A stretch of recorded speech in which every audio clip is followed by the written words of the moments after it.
So, today magpe-prep lang ako ng pork chop. Ayan. So, nalinisan ko na to.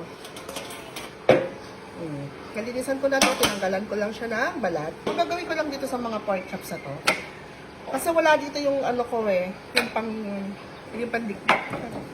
So, kaya lang likod ng kutsilyo na ganito. Yung likod ng kutsilyo wag yung harap. Kasi matalim yan. Makakulit. Ganyan lang. So, hindi mo lang siya kailangan gantarin ng todo. Para lang ano siya. Tawag ito parang tenderizer. Ganun. Ayan ito. O, diba may minok? Ayan na.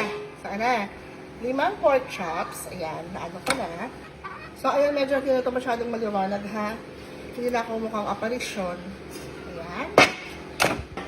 So, ito, very basic lang yung pang mamarinate ko dito, ha? Garlic, yan. Hanggang magkalagay tayo ng pamintang durog. Mas maganda yung as in ground pepper talaga. Pero depende yun sa preference nyo kung anong gusto nyo. Tapos gusto ko madami. Kanya-kanya yan tayo. Hi, Kapita. Hi ka naman sa video. Tapos, pwede kayong gumamit ng calamansi. Pero, napanood nyo ba yung fried chicken ko na ginamit ko? Sinigang powder. Pending yun. So, calamansi pwede. Pero ako nalagay ko dito, sinigang powder. Isang kutsara.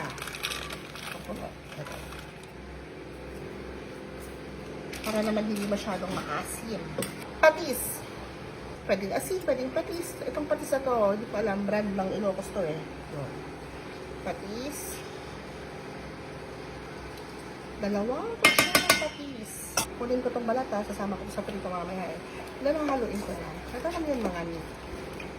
Ito lang to. And then syempre mas masarap sana kung overnight. So ito na yung very basic di ba? I-ref ko muna to. Oh my god, ang bango. Walang sikreto yun. Pero I'm sure ginagawa nyo na rin yun. Alagay lang ako ng konting mantika. Konti. Ayan. Mga 10 kutsarang mantika. Bago ko ilagay sa fridge. Ayan. Gagawa muna ako ng butter. Masyadong maliwanag. Be! Mukha akong dito, aparisyon. Bigay tayo ng all-purpose flour. So, tansyahan lang mga cornstarch. Mga ganun din. Lagyan ko ng konting salt. Pwede kayo maglagay ng paprika. Depende sa inyo kung ano yung mga pampalasang nilalagay. Isang egg. So, yung pork chop ko, na-marinate ko siya ng 3 araw. Hindi namin naluto agad. Nag-add ako ng water. Kung meron kayong milk, mas maganda. Evaporated milk, fresh milk, yung pinaka-liquid milk. So, dito ilalagay ko cold water. So, ito yung minarinate ko na pork chop. Yan. So, nilagay ko dito sa Reynolds na ziplock para ma-preserve natin yung kanyang freshness and longevity. So, mga niyo. Oh, bango. So, isasalin ko yung butter dito. Yung ginawa kong butter or yung mixture ng flour and cornstarch. Pwede kayong mag-dip sa breadcrumbs kung gusto nyo ng crunch texture. Okay na yun ba? Para hindi masyado makapal yung breading. Alam mo yung pagkagat, karne agad. Ayan, so, massage din natin siya para kumapit yung lasa, manuot yung lasa. Again, mga mi ha, kanya-kanya tayo ng atake ha, kanya-kanya tayo ng tirada. So, pwede mo itong i-dip sa breadcrumbs or pwede kang magtatlong proseso, flour, egg, breadcrumbs, ganyan. So, since tayo yung nag-shortcut dito, shortcut to mga mi. So, magpapalit ako ng mantika. Hala, natulog yung mantika. Ano ba to? Coconut oil. Ay, ako. Oh! Lagay na natin ng dahan-dahan. Yan. Patitiin natin yung sobra.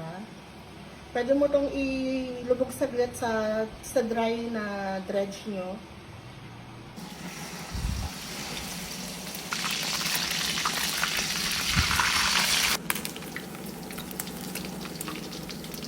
margarine.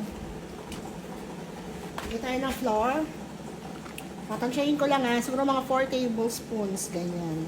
Lutuin natin yung flour ng lutong-luto. Lagyan natin ng water.